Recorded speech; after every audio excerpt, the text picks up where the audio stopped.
like a war horse that hardly gets tired. Former Vice President Atiku Abubakar has shown why he is the real deal in the People's Democratic Party. Atiku has emerged as the presidential candidate of the PDP for the 2023 elections after winning the party's primary election at the MKO Abiola Stadium in Abuja on Saturday. According to the result announced, Atiku polled 371 votes to defeat his closest rival, Governor Nyesom Wike of Rivers State, who scored 237 votes, while a former president of the Senate and two-term governor of Kwara State, Abubakar Bukola Saraki, came third with 70 votes. During the advertisements being placed in the media, but former Vice President Atiku Abubakar did not do all of those. Looks like he was so confident that he would definitely clinch the ticket, and he did. It's not true. It's not true. He was traveling. He was traveling. At least I know some of the places that I went to. Dino, for example, is a friend of mine. And I remember that Dino was traveling with him in his private jet. They were moving from place to place. It's not possible to win this kind of election staying in one place. No. Don't also forget that being a serial contestant, he already had structures in different places. All he needed to do was just activate those structures and they will be working for him. But it's not even true that he was not moving around. He moved around. Make a hell of a noise. Like those who are traveling, going to 3 states in one day and all that. Atiku, from the day he lost the last election, Atiku made clear that he will contest again. So some people were moving around campaigning over just a period of 1 month. This person had been literally campaigning for 4 years because he did not wind up his political machine. Those who just recently announced that they are going to contest, they are the ones who are running from pillar to post, going up and down. Atiku never suspended his campaign. From the day he lost, he made it clear that he will contest again.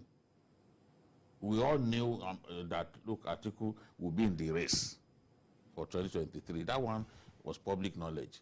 So he had been moving around, trying to activate his political machine again, and it's not. I'm not surprised that at the end of the day he won. Although I'm convinced that if Tambo had not given him his support, Wike would have won the election. Wike, more than 70% of the PDP primaries decided before this election were won by Wike's candidates. Senatorial primaries, House of Reps primaries, even in some states. Look, House of Assembly elections, you know. So Wike had done so well building support base, especially in states that the PDP did not have sitting governors.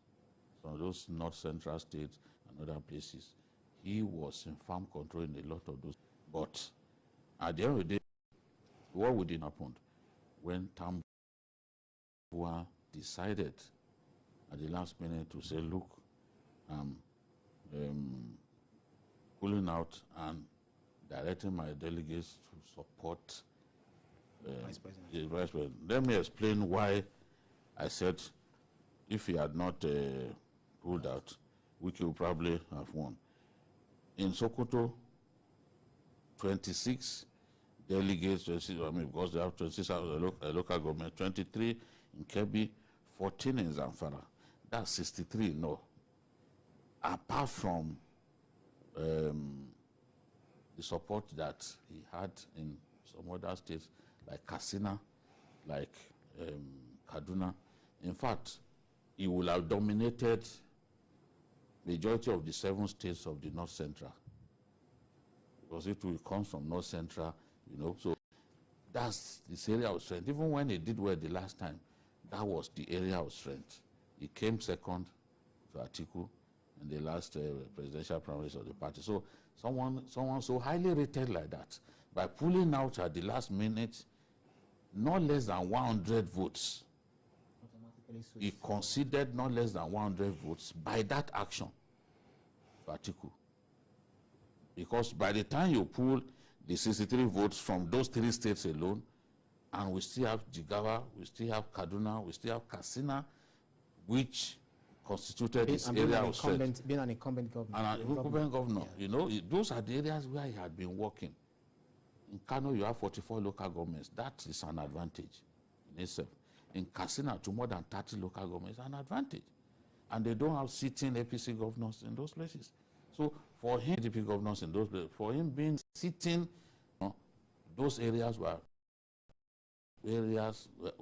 waters in which he could fish from. And at the end of the day, by conceding his delegates to Atiku, he strengthened Atiku's capacity to win. And that's what happened. So it's placing the interests of the party ahead of friendship. When Fire got some markets in Sokoto, Wike donated 200 million to the people. Wike supported him with everything that he's got. But on this occasion, he felt that Wike would not be the best for the party, and he decided to support someone else. Well, Mayor, do you think the governor of Sokoto State actually placed the interest of the party above the interest of, you know, what BKO said? Or could it be that it's a blood, when it comes to the northern blood, you know, that affinity is what actually played out, that they'll always support one of their own as against anybody from another region? I think Tambuwal is a politician. Tambuwal is a very selfish politician. He's a politician who looks at his own interests at every point in time. And I will explain why. In the last election, the last primaries 4 years ago, Wike was a very powerful person in the party. And Wike was all out supporting him. And he almost got it. In fact, what made Atiku to win 4 years ago was because the military class met and decided that Atiku Abubakar will serve their interests better. So they sent a delegation to Ota to go and meet Obasanjo. And they informed Obasanjo to say, look, we know that you have issues with this man, but this is the man that we think this is the man we are supporting. Atiku, you should just forgive him. And Obasanjo agreed. And from Ota, they went to Port Harcourt and changed the dynamics of what happened. Before then, Atiku was running behind Tambuwal. The same Wike, who, like he said, supported you when the fire got on the market there, the same Wike now is on the ballot. And Tambuwal didn't blink twice to say, look, my supporters should go to Atiku, which was the deciding factor. Because, yes, he has sizable amount. In fact, there are a lot of support that was supposed to come for Wike in Kano. Because of his own decision, some of them changed their mind and tried to go another way. Looking at Wike, you know, before the party primary, someone has actually referred to him. I think Dino Mela, he said PDP has now become Wike People's Party, saying because of the power Wike is holding in the party. One thing you have to give to Wike is that he has succeeded in turning himself into a major stakeholder in PDP. You have to give him up. For him to be able to perform this well is commendable, because he's not, most of it, he was able to penetrate a lot of states in the north. You understand? Yeah. So you have to give it to him that he did very well. He did very well. But Tambuwal, for whatever reason, believed that the interest of the party will be better served with Atiku than Wike. Fine. Right. BKO, well, North is showing superiority when it comes to politics this time around again. This is not about North and South. Frankly, this is not about North and South. Yes, he's financed the PDP so much. That's where he draws his strength from, nothing else. In terms of his brash nature, his very undiplomatic attitude, if Wike should win this, if he had won this primary election, even with eyes closed, the candidate of PDP will win. They knew it. Those who understand politics very well. The candidate of APC. The candidate of APC will win. You know? Those who understand politics so well know that, look, there are times when somebody could look like a front runner, But you don't have to let that person win, because it will hurt you badly. In their party, he could win. But to contest for national than that, if he won, how do you sell him to the rest of the country? You go to the north, for example, you want the average northern grassroots person or masses to vote for this person, and they can see how he behaves and all that. I mean, for someone who wants to be president of a country, you can't continue to demonstrate on presidential behavior in public. That demarcates you effectively. So, and they knew that with the war chest that he's got, it's not his ability to talk to people, to campaign to people that matters. Of all the people that addressed the people there, his speech was the worst. He had nothing to say. His strength is, yes, there's so much money that can give people and all that. That's why it draws his strength. Are you not looking at it from this angle? Did you listen to his speech? No. Did you hear him say what you do? Yeah, his speech was the worst. Yeah, and you keep fighting everybody in the party. You fight this governor, you fight that one. Even the same Atiku, he fought Atiku before the election in Edo. So they needed somebody better than that. Whether we like it or not, Atiku being the candidate of the APC, of the PDP, has made winning the election more difficult for the APC. What do you mean? Look at even the result of the last election. Look at the result of the last election. Despite the fact that Buhari was incumbent. PDP gained more states. PDP did well in the election, in the final analysis. Atiku on the ballot. Yes.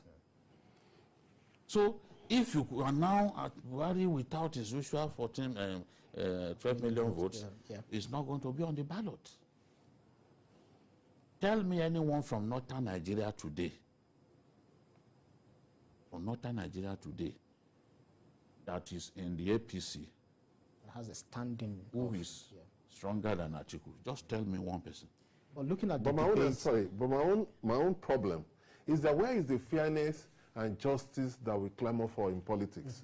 We have a president from the north that have done 2 terms, and we again PDP that have had majority of their support from the south, from the southeast and south-south. Where is the fairness? Where is the justice for you to now give your ticket again to another Fulani man from the north? That is a different issue.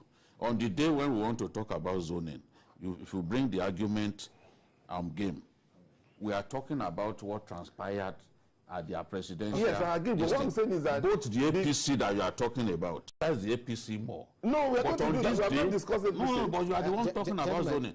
On this day, we are talking about. I'm talking about justice and fairness. That invariably, you are saying that it should have been zoned to the south. Right. Yes, it should have. Even if that was not the word that came from your mouth. This thing is a contest for the best from the party.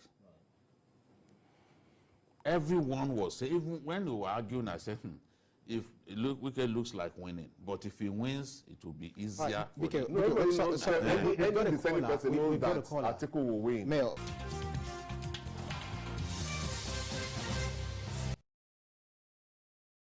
Now, President Muhammad Buhari intervened at the 11th hour in this party's struggle to pick a presidential candidate for the 2023 elections, rightly or wrongly.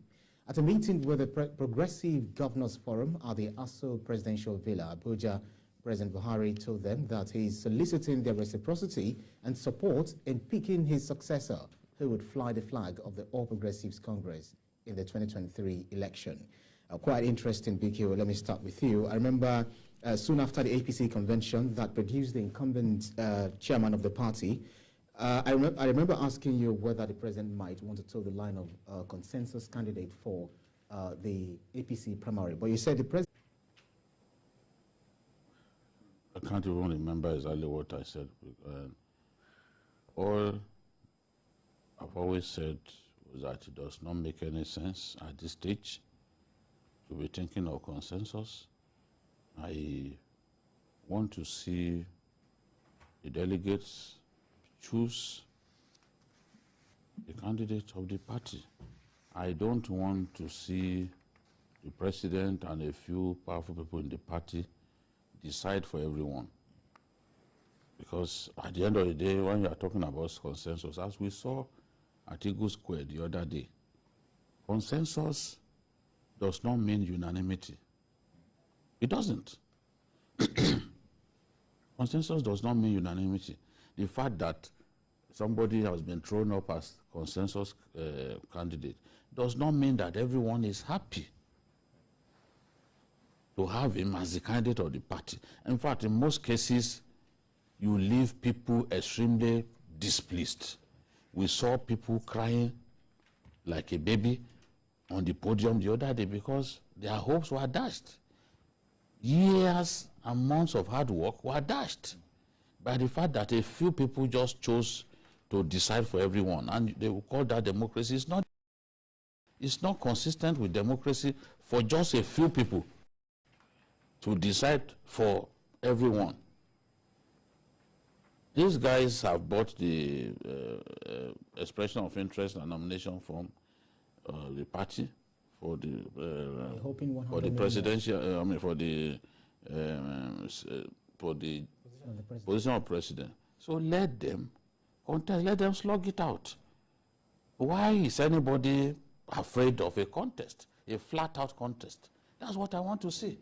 And we saw it at the PDP convention. It was a success, a huge success, that has now thrown the ball straight into the court of the APC. In sports, we will say that right now, the greater pressure is on the APC, because they now have to match what the PDP has done. The PDP has chosen their own standard bearer. The APC must match it by choosing their own. And they must choose their own without any form of rancor. At least on the at the MQ Abiola Stadium, we didn't see evidence of rancor. Wike may leave the place and start talking about a governor who won with only 300 votes. I mean, even one vote still amounts to victory. You know, that was clearly a dig at Tambua. But we didn't see any form of rancor at the venue of the convention. That's what we want to see. But if we try to force someone on everyone, and that person is not popular, you are going to bring down the party. The party will collapse on your head. Politicians must learn from history. That both as a military ruler and as a civilian ruler. Rawlings, charismatic, popular, a proper Ghanaian hero. And so he felt that it was up to him to choose his successor. What did we see? His vice president of many years, Atta Mills, was the person that he wanted to succeed him. But the Ghanaians said, no, you are our hero, we love you so much, but you are not going to decide for us. You are not going to bring your own, you are not going to decide who your successor is all by yourself. And what did they do? They rejected the Rawlings' candidate by a whopping 15%. And I can tell you, a lot of those issues that made the Ghanaians to take that decision, they are present today. So APC must do what is right. Act sensibly. If you choose anyone who is not popular because that is the person that you like and not the person that the majority likes, Atiku will defeat your candidate resoundingly. He is capable of doing that. He has the capacity to do that. He can be defeated if we find the right candidate, the right running mate. He can be defeated. But if we choose someone who is not strong enough, out of sentiment or anything, he will earn an unassailable victory. Let people remember that I dropped that piece of warning for the APC today. We are historians, and we don't forget things easily. But the politician is very forgetful. He's thinking of his goal. He's thinking of himself. So he has no time. That is why they make a lot of mistakes. So it's our job to lay the cards on the table to them and tell them, look, there's no better time than to do what is right. And what is right is to let the people choose their leader. It's not for the president to determine who succeeds him. He doesn't have the power. The power to determine who succeeds the president resides in the ordinary voter.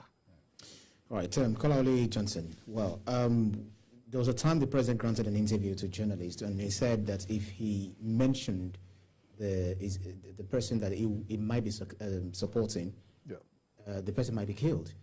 And again, we had him. He didn't say anything about that until recently, just yesterday, when we had him that he should be allowed to choose his own successor. What came to your mind when you heard that? Very well.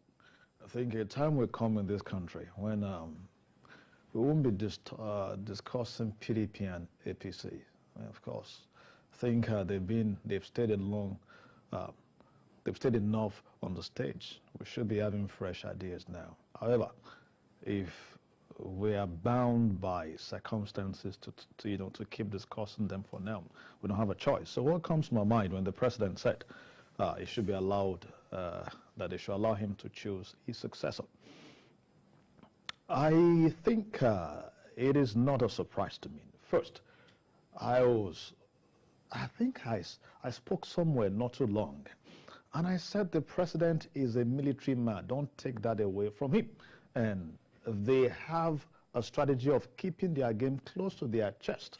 And this is just one example of that. However, now if the president says, allow me to choose my successor, now, it is not after all. If you look at the history of politics, that Abraham Lincoln defined politics as, defined democracy as government of the people, by the people and for the people.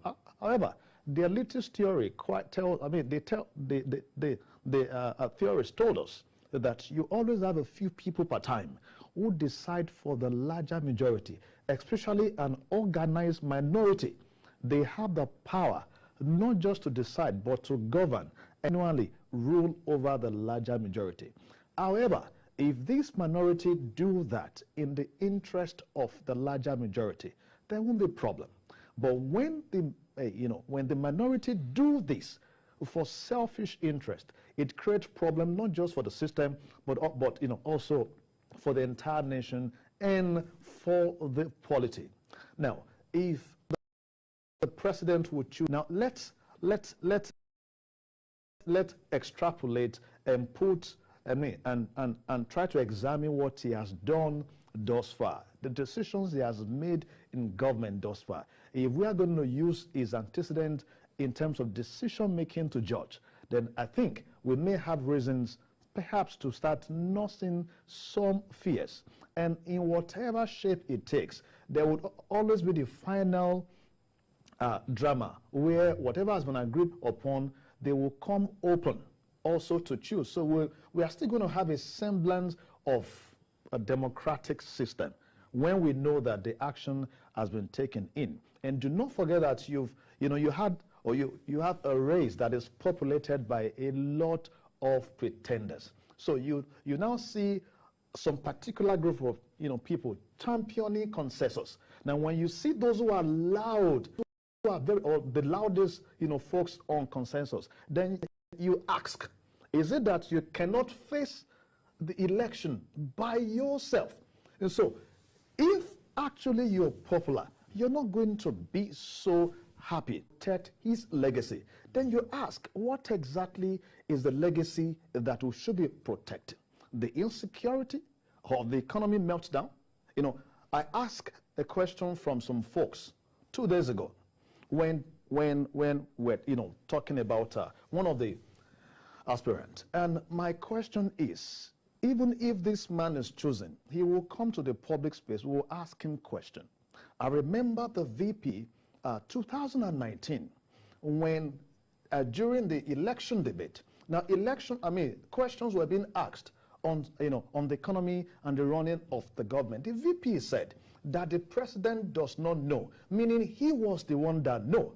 So meaning that he was in charge of the economy. So we're going to ask questions from whoever emerges at the end of the day. So if you're looking at the fact that the president wants somebody who can carry on with his legacy. So we should start asking the legacy. If campaigns were made on three, tripod, the economy, anti-corruption, and security.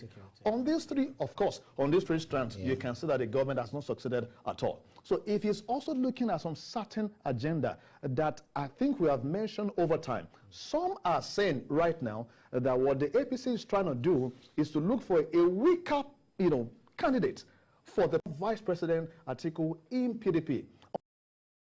You can't take anything away from politicians. We knew, from time that some games were ongoing underneath. So if whatever you want to postulate in this, we must be very careful not to can I say not to create a system that people will be building on. Let me tell you the danger of this, that you may never have a time in this country so soon when candidates will emerge in a democratic process. So since it's been instituted up, it will go down. The president will keep choosing the successor. The governor will keep choosing a successor. Of course, we wouldn't have a democratic system or a democratic space so soon again in the country.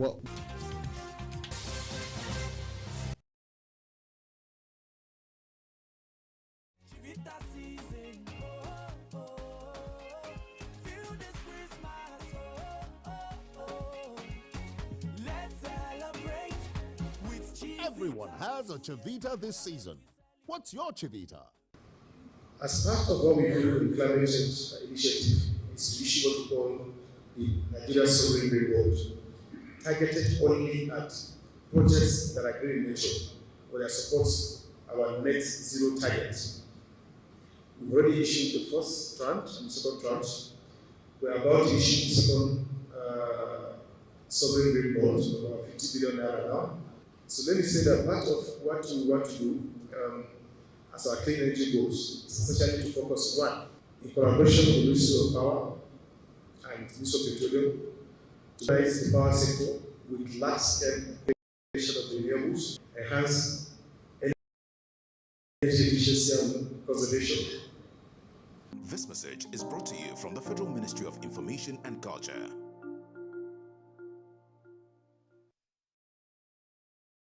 My brother, my sister, do you know that winning an election is not only about getting the majority vote? For that your candidate to be declared winner of the election, he or she must secure 25% of the vote in 2/3 of all states plus the FCT to be president, and 25% of the vote in 2/3 of all local governments of a state to be governor. This is constitutional, and every presidential candidate has had to pass this threshold. Even governors have had to make this mark to get elected in their states. We live in one country with different languages, religions, and ethnic groups. This is why it is not enough to have only northern votes or southern votes. Let us make sure that we know now so that we cause an issue tomorrow. This message is brought to you by the Center for Democracy and Development, CDD, with support from the Foreign Commonwealth and Development Office, FCDO. Our country one better. Nigeria one better. Who go do one for us? Yeah, so people of Nigeria, they jolly for the better when one shell for we country. So as they ready to vote Asiwaju Bola Tinubu as the next president of Nigeria, I him get the experience where he go fit use take make our country better. People of Nigeria, for this and many other better things when in don't vocalize, it good make we all vote Asiwaju Bola Tinubu for president of Nigeria. Kashim Shettima as vice president. Vote APC. You will need.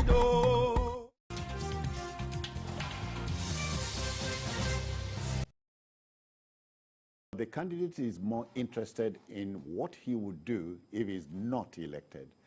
The All Progressives Congress bigwigs and chieftains are rallying support for the party's presidential flag bearer and former Lagos State Governor, Senator Bola Ahmed Tinubu.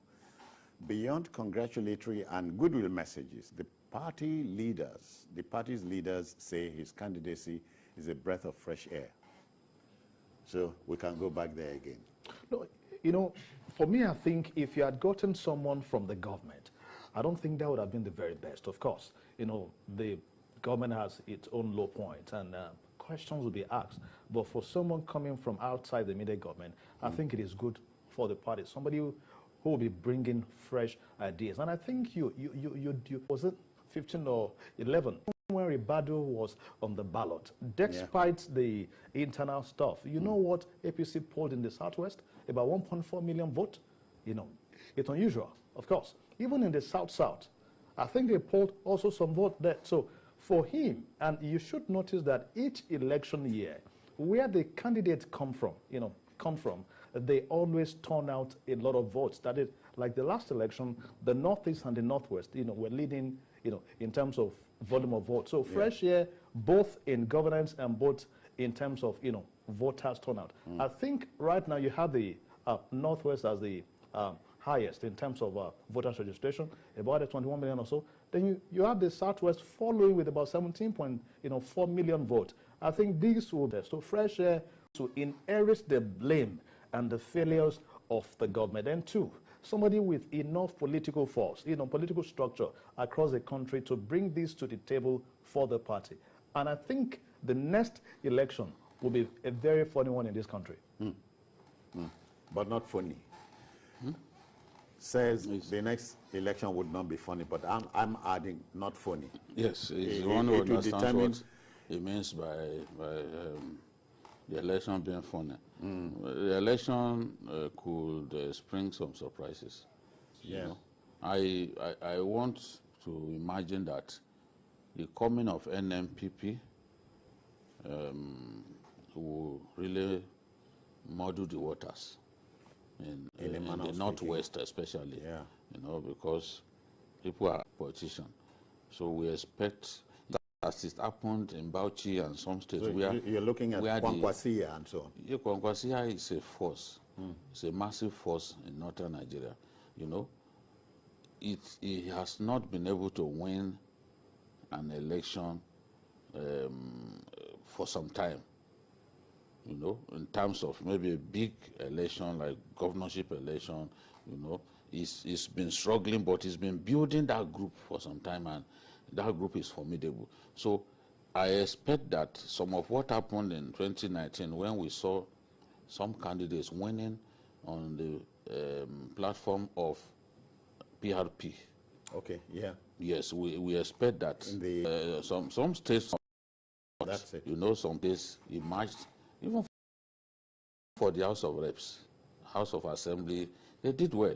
So this time around, it is possible that NMPP will be able to win one or two states in the Northwest, and some House of Assembly, and even House of Reps as well.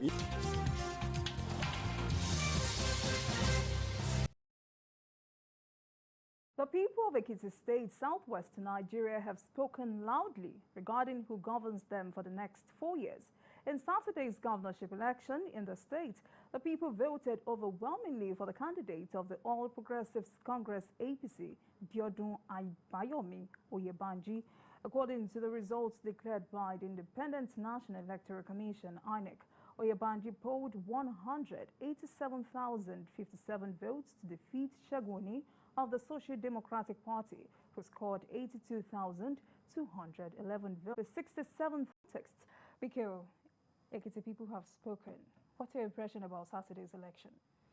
Well, there are many things we can say about the election held on Saturday, both negative and positive. Let's start with the positives. I like the tremendous turnout. I'm very impressed about the turnout. Yes, it's still in tandem with our political culture. Elderly people turning out more than young people. The young people still remain apolitical, remain disinterested. I don't know why. Maybe it's because successive leaders in Nigeria have failed the young people. To encourage them to come out and exercise their franchise on election days is extremely difficult. To mobilize young people is so difficult. Now, we had so many elderly people. at the end of the day, yes, the turnout was impressive. That makes me happy. Okay. The process, thanks to INEC's innovations, have been made less cumbersome. In many places, the process went on fine, and in good time, people had cast their ballots, and those who wanted to wait, waited. Those who had other things to do. The process went on smoothly like that. Talking about security, security was also impressive. I couldn't have expected anything less because we deployed a good number of security operatives to this election. There's a privilege that off-season elections have is that we can all focus on that election. INEC staff focus on that election. The political class generally, all the parties focusing on that election. So the off-season election gets far more attention than the usual general election. So security, you cannot complain. INEC usually fails to deploy ballot materials quickly on election day. We see all those things happen. In this case, INEC also did well, moving materials quickly in good time. So incidents of ballot snatching and all that, this election didn't show that, despite the fact that there were hints of violence during the campaigns. Generally, you can say this was a peaceful election. However, the issue of vote buying was taken to giddy heights during this election. The Yaga Africa and other stakeholders had warned that given the way the campaigns were conducted in Osun, that will have their own election next month, and here in Ekiti, politicians were going to induce voters with money. But what we saw in Ekiti were politicians not just inducing voters with money, but also inducing security operatives with money. It's so shameful. No matter the level of innovations that we see on the part of INEC. Before, I don't know where else this happens. That people will be paid, and we are doing it in a very brazen manner. Look at young girls posted videos on Instagram, jubilating with the money they were given. That's why I said giddy heights. The level to which we have in terms of vote buying, we saw here. Mass kits. Here, they will call people, they will collect people's PVCs and then tell them to come into a house. Once they give them money, they will then come out. And then people will line up to receive money. There was even the case that I witnessed where people were snapping their ballot papers. So that they will have something to show to the person who will pay them. Where are we going? I mean, this kind of thing shouldn't be happening. It's shameful.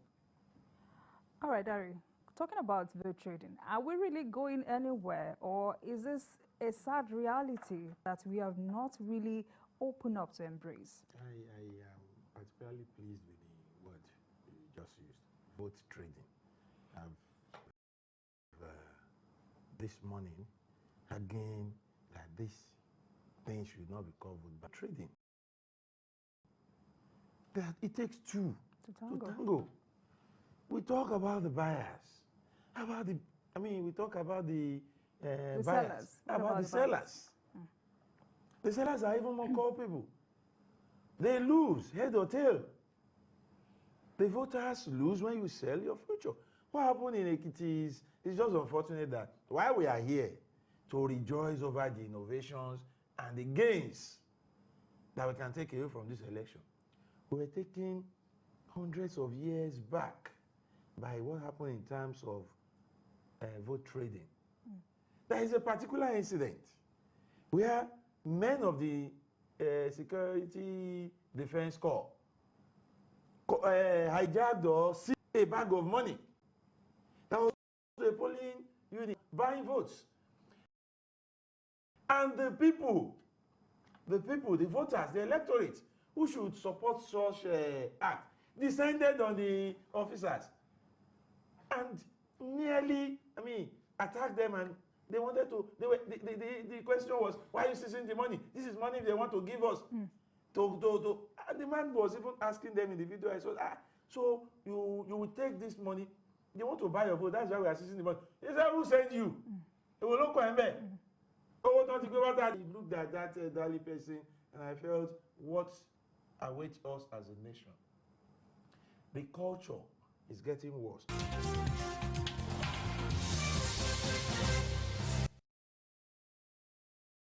As a ministry and our agencies, we've been able, in the last 7 years, to provide potable water to Nigerians, to 32 million Nigerians. 6,761 water schemes developed across the country in urban, small town, and rural areas, providing 794 million liters per day. Like I said, we've reached out to at least 32 million Nigerians, providing water for them from 2016 to date. And out of the 36 or 41 water supply projects we inherited, we handed over a few to the state. We prioritized 36, and out of the 36 we prioritized, we've completed 30, and the rest, like I said, were either closed or transferred to the states. This message is brought to you from the Federal Ministry of Information and Culture. Life is self-expression in your own space, in your own way. And when you've got your whole life ahead of you, your style simply becomes your attitude. And at the right time, you step out to bring more of you right into your space. Welcome to the world of Vento Furniture.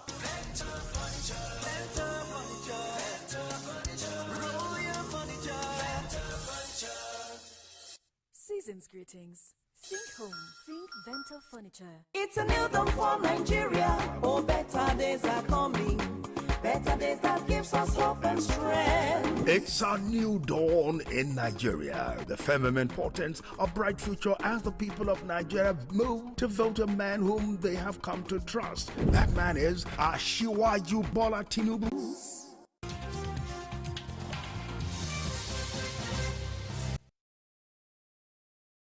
In our country, Nigeria, Mohammed from office came out of the blues. While citizens would want to attribute the resignation to recent allegations against him by 14 justices of the apex courts, the CJN cited health grounds as the rationale behind his action. Justice Mohammed's resignation is coming on the heels of allegations of poor welfare and corruption by justices of the Supreme Court.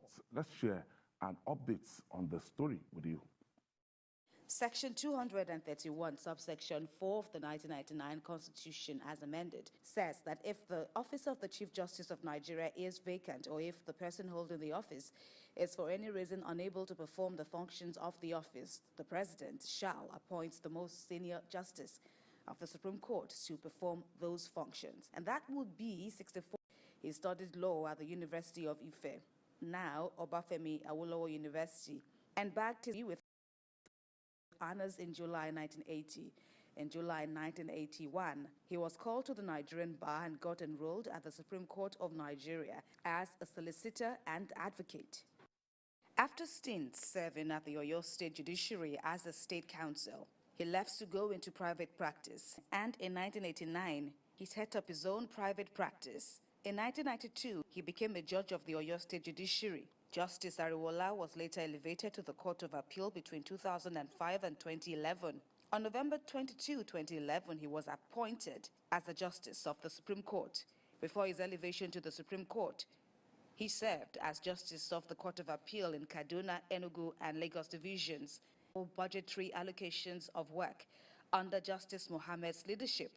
They also accused the CJN before his resignation of corruption, misconduct, and neglecting the welfare of the court's personnel, which he denied. Okay, Sam, Immediately, I got wind of that story, so I just went back into my the drawing board. So I now listed Kayode Ariwola, Datijo Mohammed, and Kudirat Kekerekun. So it was going to become the acting CJN, and he told me that, look, that is the practice and everything. I thought it's just the NJC will have 3 lists, give to Mr. President, and Mr. President will now cherry pick. So now it's by hierarchy. And next in the hierarchy, after the retirement of Justice Mrs. Odili last month, it's automatically Kayode Ariwola. Well, interesting developments within the judiciary. The news of the CJN's, the former CJN's resignation came, out of the blues, as it were, on a Sunday. You don't expect things like that to happen when some of us are supposed to be in church and all that. I can't remember any CJN that actually resigned. Yeah. Well, the man before him, Onohe, was given some kind of soft landing. Yes, yes. So you could also argue that he also resignation. Yes, absolutely. So development. I indeed saw your conversation, the conversation on Facebook, and how everyone responded to it. So what you have seen is like following tradition. We hope that the new man will bring vibrancy to that position, because the events leading up to the resignation of Justice Tanko Mohammed, we're not pretty very clear. So I think that even the new man was signatory to that. No, he led Justice Ariwola actually led the rebels. Yeah, exactly. That means he has his hands full and he has his job cut out for him, because you can't sit back as claims of poor performance, on the former CGN. So, Ayo, just as I said, interesting times ahead. Adekunle, from what I'm saying, that's controversy. I cannot separate that controversial letter from this resignation, although health ground was stated by Justice Tanko Mohammed, but a lot of Nigerians are still saying that no, it's less than 1 week that Justice Ariwola led the rebellion against the CGN, and the CGN actually replied saying that justices are meant to be not to be had also. Let's be fair. You see, what the former CGN did was commendable. Resigning was a good thing. Yes, we need to set records. We don't have that kind of history in our country. People like to fight dirty over office. They don't want to leave. But when you go back, I won't say it's Justice Ariwola led, it's all the 14 judges, justices, and a total vote of no confidence passed on him. And you know what that means. And look at it very well. They were fair to him. He had enough time. I think the letter was written in March, if I read. And it was leaked. No matter. Look at the way the former Chief Justice reacted. So he blew it. But I said, let's be fair to him. He's been battling with some health challenges, just like maybe every other person. So if he said it's on because of Hangout, let's believe. But the truth is, he's leaving the judiciary at a time when things are thoroughly bad. His retirement time was meant to be December 2023. Yeah, but it was meant to even swear in a new president in March 2023. Some people have been expecting this long time, at least when he was always going abroad, medical challenges, medical issues, and all that, because at the time it was even bad. But now, what has just happened? All the Justice Ariwola, may have confessed, but all of them signed. They defied, you know, in Nigeria, we do things, Igbo, Yoruba, Hausa, and all those things. They defied all that, all of them. They didn't remember one is Igbo, one is Northerner, one is Muslim, one is, as we love to do in our country. So they all rose against him. And unfortunately, when he would reply, he messed up the opportunity. Now started lecturing your colleagues. Oh, we are meant to be seen, we are not meant to be heard, we are meant to be doing. No, he messed up a wonderful opportunity. You see, it doesn't take a Nostradamus to think that this day will come.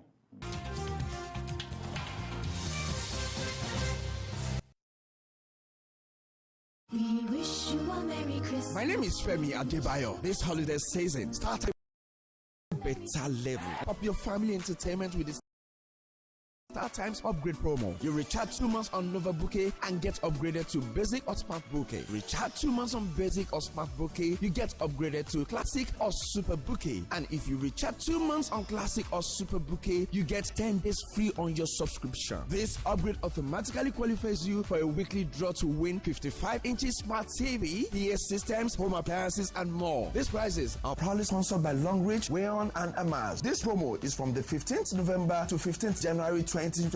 Times and conditions apply. On StarTimes, every day is the best day ever. Merry Christmas and Happy New Year. StarTimes. Entertain your family. The TVC News at 7 and the TVC News at 10 are not like any other news broadcast. It's the big news hour, the hour for the big breaking stories. We've got some of the best reporters on the field, taking you through. It's fast-paced. Allegations that matter. Bringing in news that affects your life. With sport, entertainment, and business news, so you don't miss a thing. Experience resourceful coverage with depth. Every night.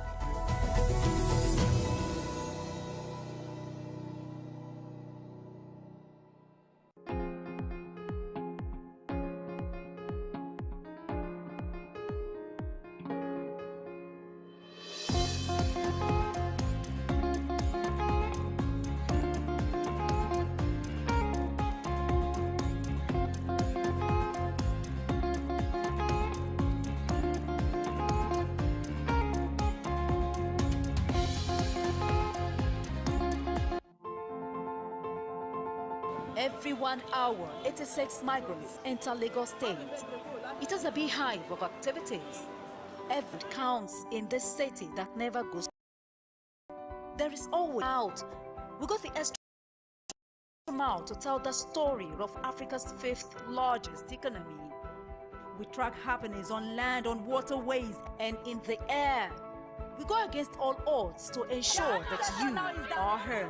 25% of the entire spread of Lagos is covered with water. I'm Adedoja Salamadeni. I live in Lagos.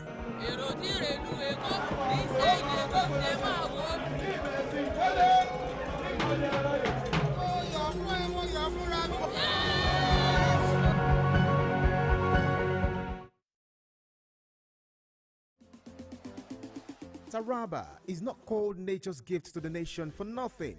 It has several landmarks and natural endowments, serving as tourist haven. It's home to more than 40 tribes and languages that have existed for centuries. Get more about these resources and how Governor Chako is harnessing developments to the state. Undiscovered.